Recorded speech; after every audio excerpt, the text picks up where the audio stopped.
오늘의 성경 봉독 출애굽기 16장 1절에서 5절, 14절에서 21절까지, 그리고 마태복음 6장 9절에서 13절까지입니다. 이스라엘 자손의 온 회중이 엘림에서 떠나 엘림과 시내산 사이에 있는 신광야에 이르렀다. 이집트 땅에서 나온 뒤 둘째 달 보름이 되던 날이다. 이스라엘 자손의 온 회중이 그 광야에서 모세와 아론을 원망하였다. 이스라엘 자손이 그들에게 항의하였다. 차라리 우리가 이집트 땅 거기 고기 가마 곁에 앉아 배불리 음식을 먹던 그때에 누가 우리를 주의 손에 넘겨주어서 죽게 했더라면 더 좋을 뻔하였다. 그런데 너희들은 지금 우리를 이 광야로 끌고 나와서 이 모든 회중을 다 굶어 죽게 하고 있다. 주께서 모세에게 말씀하셨다. 내가 하늘에서 너희가 먹을 것을 비처럼 내려줄 터이니 백성이 날마다 나가서 그날 먹을 만큼 거두어 들이게 하여라. 이렇게 하여 그들이 나의 지시를 따르는지 따르지 않는지 시험하여 보겠다. 매주 엿새날에는 거두어들인 것으로 먹을거리를 준비하다 보면 날마다 거두던 것의 2배가 될 것이다. 안개가 걷히고 나니 이럴 수가 광야 지면에 마치 땅 위의 서리처럼 보이는 가는 쌀아기 같은 것이 덮여있는 것이 아닌가. 이스라엘 자손이 그것을 보고 그것이 무엇인지 몰라서 서로 이게 무엇이냐 하고 물었다. 모세가 그들에게 말하였다. 이것은 주께서 너희에게 먹으라고 주신 양식이다. 주께서 너희에게 명하시기를 너희는 각자 먹을 만큼씩만 거두라고 하셨다. 너희 각 사람은 자기 장막 안에 있는 식구수대로 식구 한 명에 한 오멜씩 거두라고 하셨다.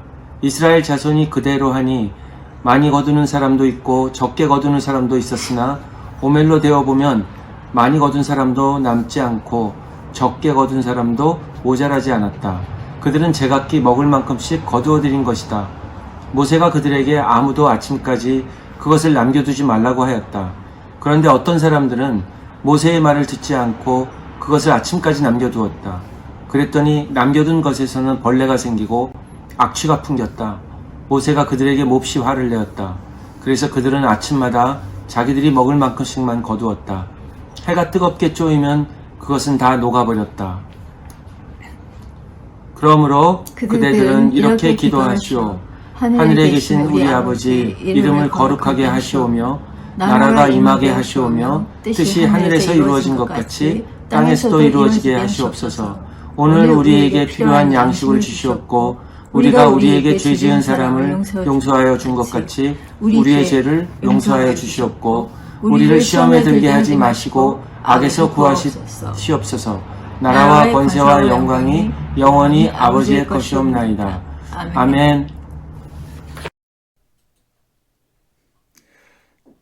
오늘은 다 아시는 하나님께 드리는 기도라는 시리즈 9번째이고 또 주기도문을 갖고 하는 설교 7번째가 되겠습니다. 오늘 설교 제목은 오늘 우리에게 일용할 양식을 주십시오 라는 제목입니다. 일용할 양식에 대해 말씀드리겠습니다. 주기도문은 전체적으로 보면 모두 7가지의 탄원으로 이루어져 있습니다.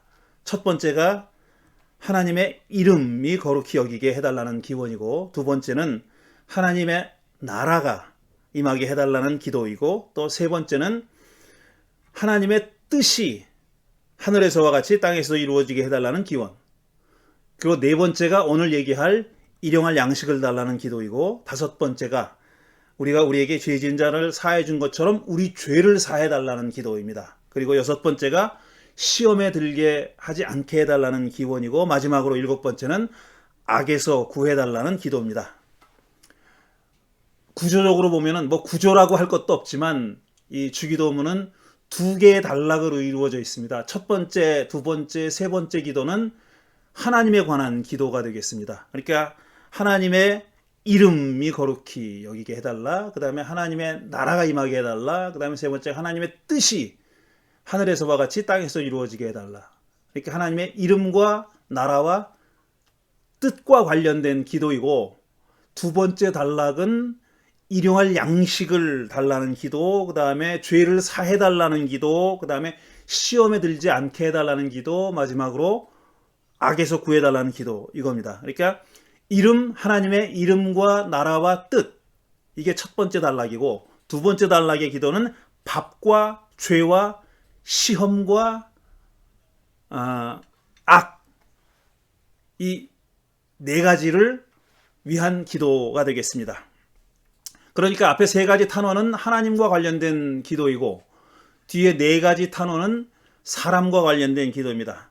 그러니까 이 주기도문은 처음에는 하늘을 향하는 기도를 했다가 그 초점이 뒤로 가면 땅으로 내려오는 것입니다. 다른 말로 하면 수직적인 관심을 가지고 수직적인 관심에 대한 기도가 이제 수평적인 관심으로 이전하는 것이죠.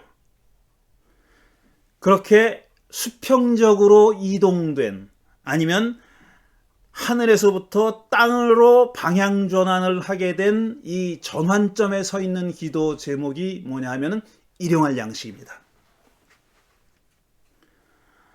근데 처음에 세 가지 탄원과 뒤에 네 가지 탄원, 그러니까 하늘을 주제로 한 기도와 땅을 주제로 한 기도는 서로 그냥 상관없이 병렬되어 있는 기도가 아니라 서로 아주 뗄 수 없이 긴밀하게 연관되어 있는, 관련되어 있는 기도입니다. 그러니까 이 기도에도 있지만 하나님의 뜻이 하늘에서 이룬 것 같이 땅에서도 이루어지게 해달라는 기도이잖아요. 그거는 이제 하나님을 향한 기도의 제목 중에 하나이기도 하지만 이 주기도문 전체를 아우르고 있는 가장 밑바닥에 깔려있는 전제이기도 합니다. 그러니까 하늘에 대한 관심과 땅에 대한 관심이 서로 별개가 아닌 겁니다. 떨어져 있는 게 아닌 거예요. 서로 긴밀하게 연결되어 있는, 연관되어 있는 그런 기도라는 거죠. 자, 사람을 위한 뒷부분의 기도는 지금 일용할 양식으로부터 시작되는 그런 사람에 관한 기도는 어떤 장밋빛의 신비한 빛을 바라고 있는 게 아닙니다. 또 어떤 우리가 살아가는 삶의 현실을 추상화하거나 신비화하거나 관념적으로 그렇게 표현하고 있지 않습니다. 아주 구체적입니다. 밥에 관한 기도, 매일 제발 끼니를 거르지 않게 해달라고 기도하는 겁니다. 일용할 양식이라는 것은 매 끼 먹을 양식을 얘기하는 거죠. 그러니까 매 끼니를 좀 거르지 않게 해달라고 그렇게 간절히 기도하는 거예요. 끼니를 거르지 않게 해달라는 기도고, 그 다음에 또 어떤 죄에서 그렇게 죄를 사해달라는 기도는 어떤 죄의식, 죄책감, 이걸 얘기하는 게 아니에요. 죄의식이나 죄책감은 죄에서 파생된 관념이죠. 생각이죠. 그게 아니라 구체적으로 현실적인 죄, 우리가 매일 살아가는 일상에서 벌어지고 있는 악, 거기서부터 해방하게 해달라고, 해방시켜달라고 기도하는 겁니다. 그러니까 내 죄책감이 사라지게 해주십시오, 이게 아니에요. 실제로 내 주위에서 우리가 사는 일상의 삶에서 벌어지고 있는, 맞닥뜨리고 있는 그런 죄의 현실에서부터 우리를 구원해달라고, 해방해달라고 하는 기도입니다.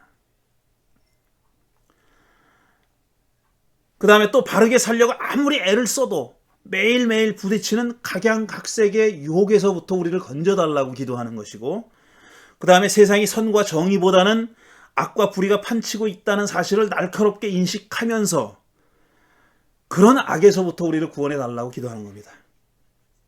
그러니까 이 주기도문은 한마디로 얘기해서 어떤 관념적인 기도 아니고, 어떤 추상적인 기도 아니고, 어떤 영의 세계만을 바라보고 하는 기도가 아니라는 겁니다.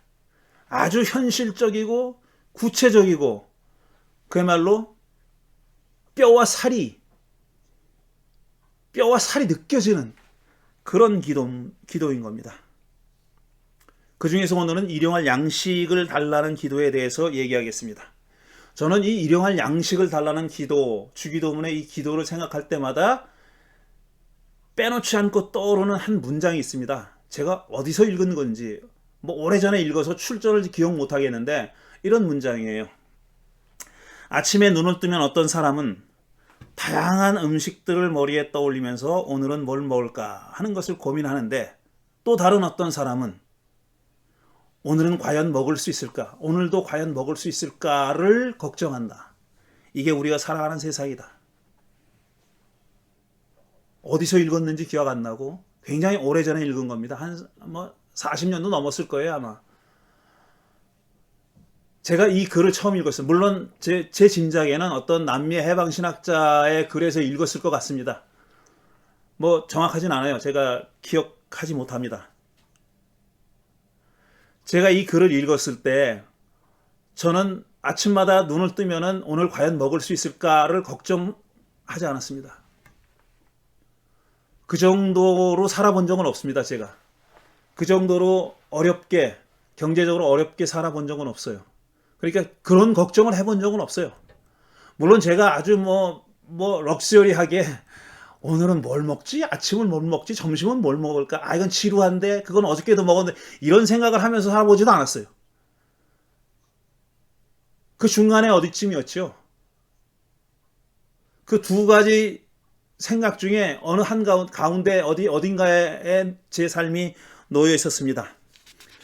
그러던 제가 이 글을 읽고 얼마나 양심의 가책을 받았는지 몰라요. 이런 사람들이 있구나, 진짜. 1980년대 대한민국은 이 정도의 사람이 많지는 않았습니다. 지금보다 훨씬 덜 풍요로운 사회였지만 그래도 그 군사 독재 시절에 그 독재자들이 운이 좋아서 어쨌는지 모르지만 굉장히 경제적으로는 넉넉한 삶을 살았습니다. 풍요로웠던 때죠. 그러니까 아침에 일어나면 과연 먹을 수 있을까를 고민했던 사람이 있긴 있었지만 그렇게 많지는 않았었고 평균적으로 상당히 풍요를 누리고 있던 그런 사회였습니다. 근데 지금은 그때에 비하면 얼마나 더 풍요롭습니까? 물론 지금도 아침에 일어나면 그렇게 오늘 과연 먹을 수 있을까를 걱정하는 사람이 없지 않죠. 있습니다. 분명히 있어요. 그렇지만 저와 여러분은 그런 사람은 아닙니다. 지금 아마 이 예배에 참석하고 있는 분들 가운데 그런 사람은 많지 않을 거라고 생각해요. 그게 우리의 현실이죠. 그러니까 사실 일용할 양식을 달라는 기도가 피부에 그렇게 와닿지 않는다는 게 사실일 겁니다. 그게 진실일 거예요. 여러분은 이 기도를 어떻게 그동안 해오고 계셨습니까? 우리에게 일용할 양식을 달라는 기도가 얼마나 절실하셨느냐는 거예요. 쌀떡에 쌀이 있는데, 은행에도 잔고가 어느 정도 있는데, 내 지갑에도 어느 정도의 현금이 있는데, 카드도 있는데, 쓰면 되지 뭐. 대체로 이렇지 않습니까? 그러니까 일용할 양식을 달라는 기도가 사실 솔직하게 말씀드리면은 그게 절실한 기도가 아니라는 거죠. 안 그렇습니까? 그렇다면은 우리는 이 기도를 어떻게 해야 됩니까? 절실하지도 않은데 마치 절실한 것처럼 그렇게 해야 됩니까? 아니면은 사실상 이거는 크게 와닿는 기도도 아니고 절실한 기도도 아니니까 건성으로 하거나 아니면 뛰어넘어야 합니까?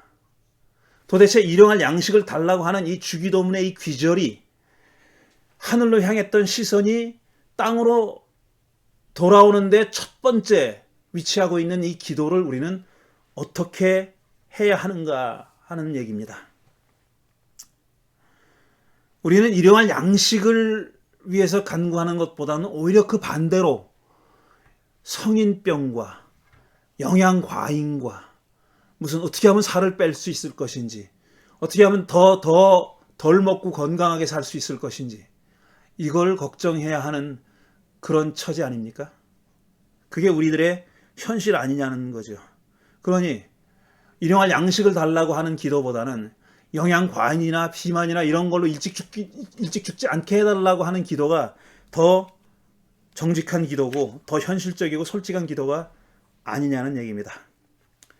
예수님은 마태복음 6장 25절 이하에서 저 유명한 말씀을 하셨습니다. 주옥 같은 말씀이죠. 그러나 나는 분명히 말합니다. 그대들은 무엇을 먹고 마시며 살아갈까? 또 몸에 무엇을 걸칠까 하고 걱정하지 마시오. 목숨이 음식보다 소중하지 않습니까? 또 몸이 옷보다 소중하지 않습니까? 공중의 새들을 보시오. 그것들은 씨를 뿌리거나 거두거나 곳간에 모아들이지 않아도 하늘에 계신 그대들의 아버지께서 먹여주십니다. 그대들은 새보다 훨씬 귀하지 않습니까? 그대들 가운데 누가 걱정한다고 목숨을 1시간이들 늘릴 수 있습니까? 그대들은 어찌하여 옷을 걱정합니까? 들꽃이 어떻게 자라는지 살펴보시오. 그것들은 수고도 하지 않고 길쌈도 하지 않습니다. 이렇게 이어지는 주옥 같은 말씀. 사실 이 말씀은 우리가 더 진실하게 받아들일 수 있는 말씀 아니냐는 거죠. 우리가 뭘 먹고 마실까 걱정하지 않습니다. 뭘 입을까 걱정하지 않아요. 옷장 열어보면 옷이 많아요. 쌀떡 열어보면 쌀이 가득 차 있어요.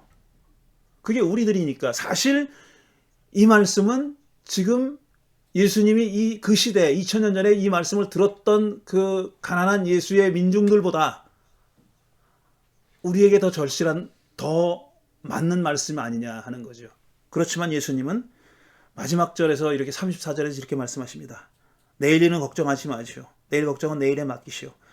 하루의 괴로움은 그날에 겪는 것만으로 족합니다. 그랬어요. 그러니까 이 말씀을 들었던 사람, 걱정하지 말라는 말씀을, 옷 걱정, 먹을 걱정 하지 말라고 하나님이 다 먹여주시고 입혀주신다고 하는 그 말씀을 들었던 사람은 하루의 괴로움이 너무나도 무거워서 그 다음날 괴로움에 대해서는 제발 걱정하지 말라는 예수님의 말씀을 들었던 사람들입니다. 그만큼 매일매일의 괴로움이 무거웠던 사람들이었죠. 그런데 예수님은 그들을 향해서 뭘 먹을까 걱정하지 마시라고 했어요. 뭘 입을까 걱정하지 말라고 했습니다. 하나님께서 그 무엇보다도 화려하게 입힌 꽃들보다 그대들을 더 소중하게, 더 귀하게 여기신다고, 염려하지 말라고 그렇게 말씀하신 거죠. 그래서 이 말씀이 그들보다는 우리에게 맞다는 생각이 들다가도 마지막 귀절에서 꿈이 확 깨버리는 겁니다. 과연 우리는 그날 하루하루 당하는 괴로움이 너무 무거워서 그 다음날 괴로움을 생각해 볼 여지조차 없는, 그런 여유조차 없는 삶을 사는 사람들은 아니지 않냐 하는 겁니다. 확실히 일용할 양식을 달라는 기도는 우린 달리 읽어야 하는 건 사실입니다. 우리가 이 기도를 드릴 때 이 기도를 처음 들었던 사람들과는 달리 들릴 수밖에 없고, 또 우리는 그 의미를 다른 데서 찾아야 하는 것은 물론입니다. 그건 사실입니다. 그렇지만 또 동시에 변한 것이 있으면 변하지 않은 것도 있습니다. 이 두 가지를 다 우리가 생각해 봐야 되겠다 하는 말씀입니다. 먼저 변하지 않은 것에 대해서 먼저 얘기해 보겠습니다. 우선 우리는 모두가 일용할 양식이 절실했던 그때나 매우 풍요로운 삶을 살고 있는 지금이나 할 것 없이 시대를 막론하고 지위 고하 남녀노소를 막론하고 모두에게 공통적인 것, 그때나 지금이나 달라지지 않은 것은 뭐냐면은 한 그릇 밥이 없으면 그 누구도 생존할 수 없다는 사실입니다. 그 한 공기의 밥을 대하는 태도가 달라질 수는 있지만 그 한 공기의 밥이 없으면은, 한 덩어리의 밥이 없으면은 아무도 삶을 이어갈 수 없다는 것은 불변의 진리입니다. 그건 달라지지 않았습니다. 우리네 정신이 아무리 고상하게 높이 솟아올라도, 또 예수의 마음 수련이 깊고 정말 신비에 대한 사색이 아무리 심오하다 하더라도, 또 높은 도덕성과 고매한 윤리를 추구한다 하더라도 한 덩어리의 밥이 없으면 그 누구도 삶을 이어가지 못합니다. 아무리 깊은 영성을 가지고 있는 사람이라 할지라도 정말 아무것도 모르고 교육의 기회를 받지 못해가지고 정말 무지하고 무식한 사람과 똑같이 한 덩어리의 밥이 없으면 못 사는 건 똑같습니다. 살아갈 수 없는 건 똑같습니다. 예수님 말씀대로 한 사람의 생명은 천하보다도 귀중하지만 그 귀중한 생명은 한 덩어리의 밥이 없으면 예나 지금이나 살아갈 수 없습니다. 주께서 가르쳐 주신 이 기도, 우리에게 일용할 양식을 달라고 하는 이 기도는 이 사실을 분명히 인식하고 있는 겁니다. 그 누가 됐든지 간에 한 공기의 밥이 없으면 생존할 수 없다는 이 엄중한 진리를 누구보다도 분명하게 인식하고 있다는 겁니다. 신앙은 영적인 진리를 추구한다. 맞습니다. 옳습니다. 신앙은 영적인 진리를 추구하는 것입니다. 영적인 세계를 추구하는 것입니다. 그렇지만 그에 못지않게 사람의 배를 채워서 생존할 수 있도록 만드는 것 역시 우리 신앙이 반드시 해야 할 일입니다. 우리의 영성이 반드시 실현해야 할 그런 일이라는 얘기입니다. 그래서 이 주기도문은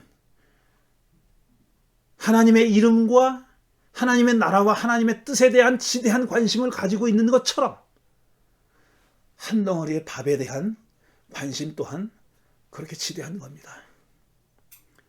그래서 예수님은 마태복음 25장에서 최후의 심판 비유를 말씀하실 때 그대들이 굶주린 자를 먹였느냐, 그대들이 목마른 자를 마시게 하였느냐, 그대들이 헐벗은 사람의 옷을 입혀줬느냐, 그대들이 감옥에 갇힌 자를 찾아가 줬느냐 하는 것이 바로 영원한 생명을 얻을 것이냐 아니면 영원한 벌을 받을 것이냐를 가름하는 기준이 된다고 말씀하신 겁니다.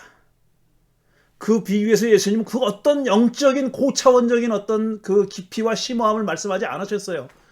너무나도 단순합니다. 그대가 굶는 사람을 먹였소? 그대가 목마른 사람에게 한 그릇에 물을 줘본 적이 있어? 그대가 헐벗은 사람에게 당신의 옷을 걸쳐준 적이 있어? 이렇게 물으신 겁니다.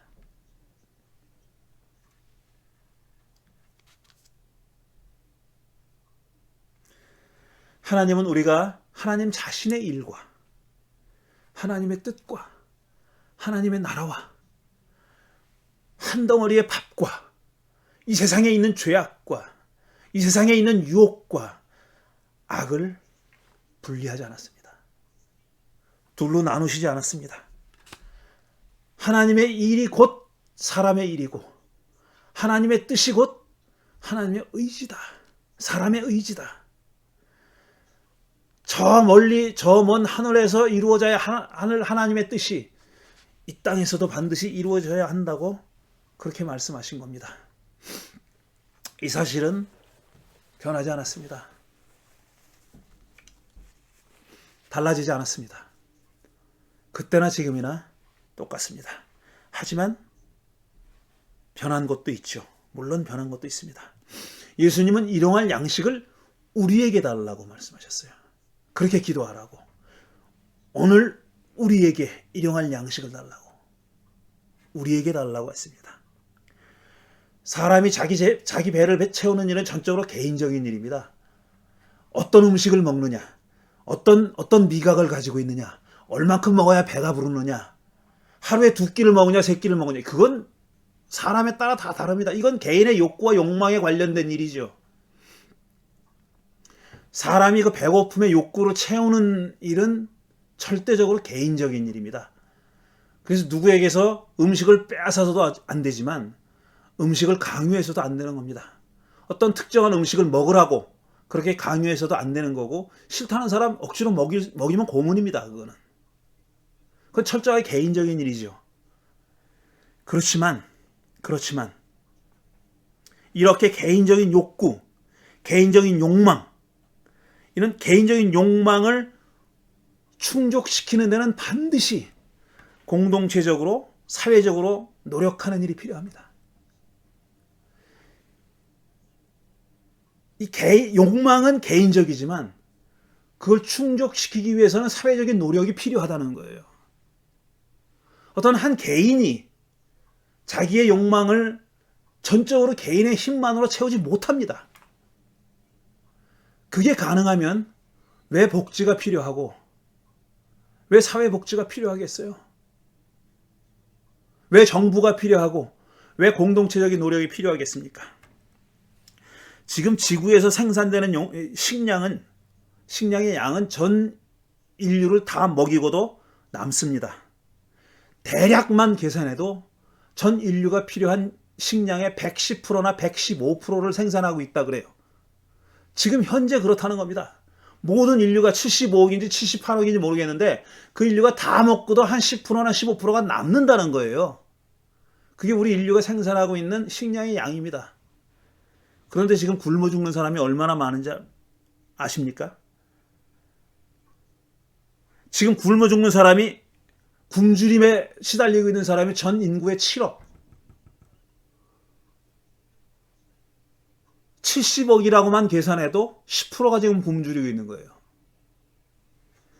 게다가 매년 굶어 죽는 사람이 900만 명이라고 그래요. 그런데 이 미국은 최대 농업 생산국이지 않습니까? 어떤 해에는 미국이 생산한 식량의 절반을 버린다고 합니다. 저는 이 통계가 믿기지 않았어요. 절반을 버린대요, 절반을.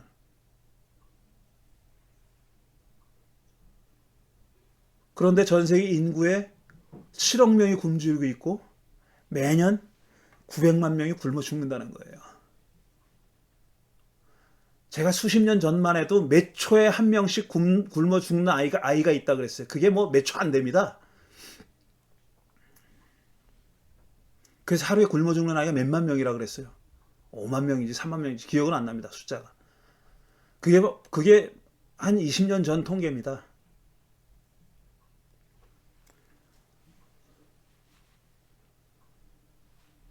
먹겠다는 욕망을 채우는 것은 개인의 일이지만 그건 공동체적인 노력이 그 욕망은 개인의 일이지만 그 욕망을 충족시키는 일은 달성하는 일은 절대적으로 개인의 일이 아니라는 거지요. 우리에게 일용할 양식을 달라고 했을 때 그때 예수님이 갖고 계셨던 생각이 뭔지는 이거는 아니었을 거예요. 우리가 지금 문제 삼고 있는 이거는 아니었을 거라고요. 하지만 지금 우리에게 문제는 이겁니다. 이건 제도가 바뀌지 않으면 안 되는 일이에요.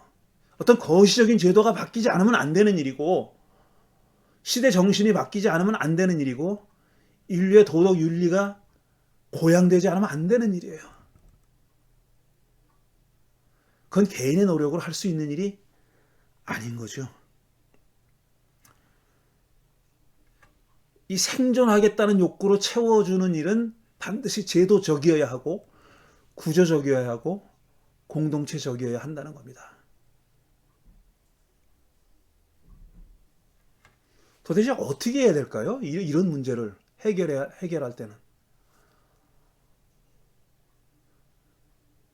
그건 올바른 정치 세력을 키워야 되는 거예요. 올바른 일을 하겠다는 어떤 결사체와 단체에 힘을 실어줘야 되는 거고 그런 사람들에게 표를 줘야 되는 겁니다. 참 안타깝게도 이 나라도 마찬가지고 전 세계 유럽의 몇몇 나라는 차이가 있다고는 하지만 녹색당이라고 하는 당이 내세우는 그 정치가 얼마나 좋은 정치예요. 또 거시적으로 얼마나 필요한 정치입니까? 하지만 그들이 표를 얻는 걸 보세요. 저부터 반성해야 되겠어요. 이거 달라지지 않으면은 이거 변하지 않으면은 이 구조적인 문제가 해결되지 않습니다. 오늘 읽은 출애굽기 만나 이야기입니다. 출애굽했던 이스라엘 사람들이 불평합니다. 야, 우리가 에집트에 있었더라면 고깃가마 옆에서 배 뚫으면서 먹었을 텐데 괜히 우리를 끌어내가지고 이 고생 생고생 시키고 이 광야에서 죽게 만들었다고 모세와 아론한테 막 불평을 했어요. 근데 하나님은 또 하소연을 했죠. 이들이 그랬더니 하나님이 하늘에서 만나를 내려주신 거예요. 근데 이 만나라고 하는 음식의 특성이 매우 공동체적인 거죠. 그러니까 그 만나는 하루가 지나면 다 벌레가 생기고 냄새가 나서 못 먹었다는 거예요. 그러니까 자기가 각자 가족이 먹을 만큼의 양만 걷어들일 수 있는 겁니다. 그 이상의 걷어들인 것도 소용이 없는 거예요. 필요가 없는 거예요. 걷어들여봐야 소용이 없는 겁니다.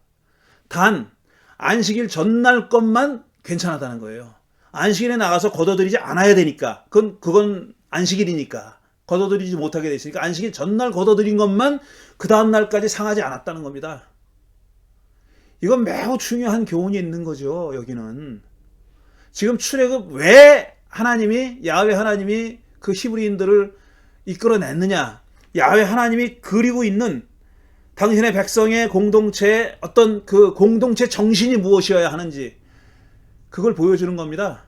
그게 바로 예수님의 일용할 양식을 달라는 기도와 맞물려 있는 것이죠. 그저 덜도 마시고 일용할 양식을 달라는 그런 기도입니다.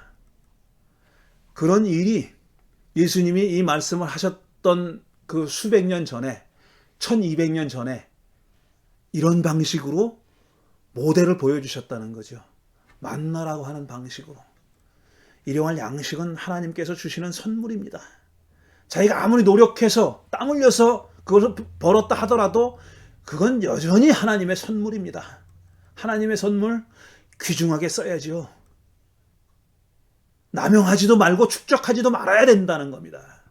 그건 그날 그렇게 생명을 이어가는 것으로 감사하고 만족하라는 거죠. 쌓아뒀다가는 벌레만 키운다. 그겁니다.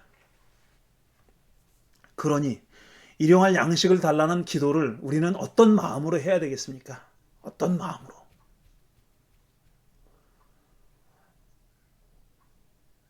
이렇게 하자는 겁니다. 이렇게.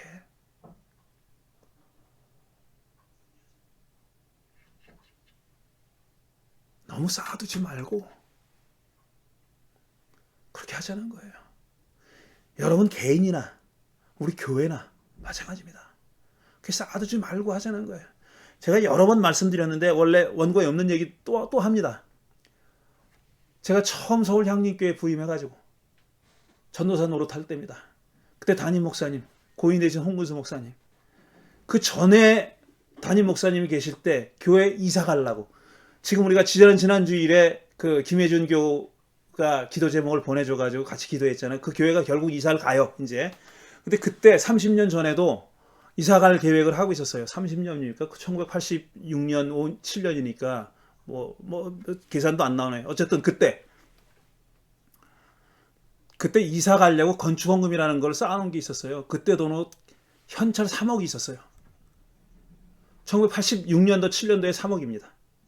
3억이 있었는데 결국은 어떻게 결정했냐면 이사 안 가기로 했어요. 그냥 을지로 그 자리에 있기로 했습니다. 그러자 그 목사님이 제일 처음에 하신 조치가 뭐냐. 이거 가난한 사람들에게 나눠줘야 됩니다. 이 돈 갖고 있으면 사고 생깁니다. 죄다 나눠줬어요. 지금 계산하면 얼마나 될까요? 10배도 더 되겠죠? 한 푼 남기지 않고 나눠줬어요.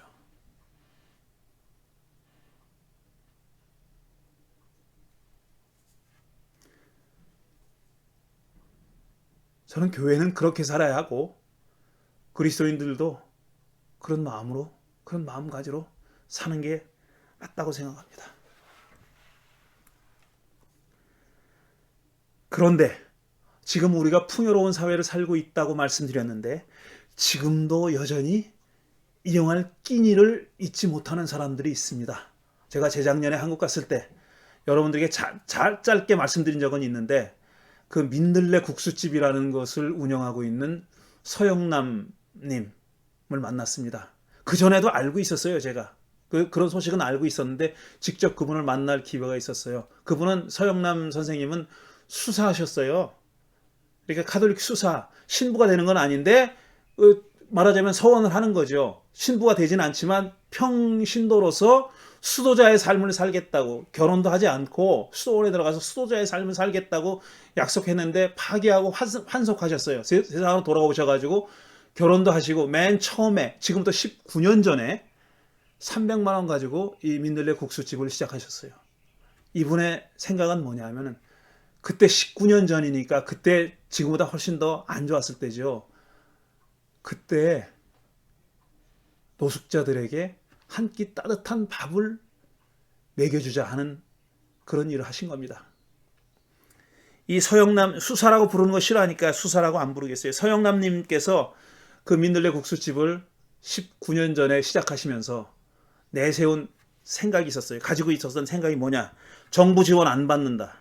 두 번째로 기부금을 달라는 프로그램 안 한다. 그냥 알게 모르게 알려져서 기부하는 것 가지고 운영한다는 거예요. 그 다음에 생색을 내는 기부금은 절대로 안 받는다. 받았다가도 생색 내면 돌려준다. 네 번째로 조직을 갖지 않는다. 이런 네 가지 모토를 여전히 지키고 있습니다. 여전히 지키면서 이분이 가장 중요하게 생각하는 게 뭐냐? 저는 이 정신에 제가 깊이 감화하는 겁니다. 노숙하시는 분, 뭐 알코올 때문에 아니면 도박 때문에 뭐 때문에 사업에 실패해서 다양한 수백 수천 가지의 이유를 가지고 노숙하게 됐어요. 근데 그분이 그런 분들이 어디서 또 어떤 존귀한 대접을 못 받는 거예요. 그래서 이분은 한 끼 밥을 대접하더라도 내가 이렇게 소중한 존재로 대접받고 있다는 느낌이 들게 하시고 싶으신 거예요. 그냥 밥도 못 얻어먹는 거지 같은 놈들 한 끼 적당히 먹여서 보내자. 이거 절대로 아닙니다. 한 끼를 정말 그 어느 누구보다도 소중한 사람이, 귀중한 사람이라는 그렇게 내가 대접받고 있다는 느낌을 들게 해드리는 것. 그게 이분이 하시는 일이에요.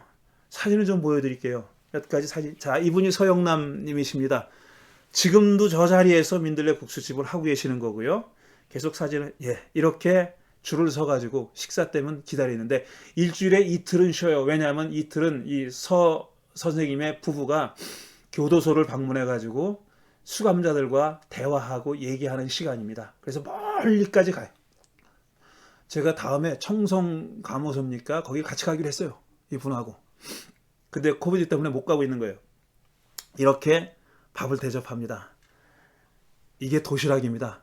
코비드 때문에 못 오잖아요, 사람들이. 그러니까 이렇게 250명, 300명분의 도시락을 만들어요. 먹고 싶죠? 여러분도 보시니까 얼마나 정성껏 준비한 도시락입니까? 이렇게 기부를 받아가지고 운영하고 있는 거고요. 제가 이분 얘기로 오늘 설교를 마치겠습니다. 짧은 영상이 하나 있는데 이분에 대한 얘기입니다. 그 영상을 보여드리면서 제 말씀을 마치도록 하겠습니다. 이렇게 사는 분도 계십니다. 우리는 이렇게 못하죠. 그렇지만 이렇게 하는 분을 돕고 함께 할 수는 있지 않습니까?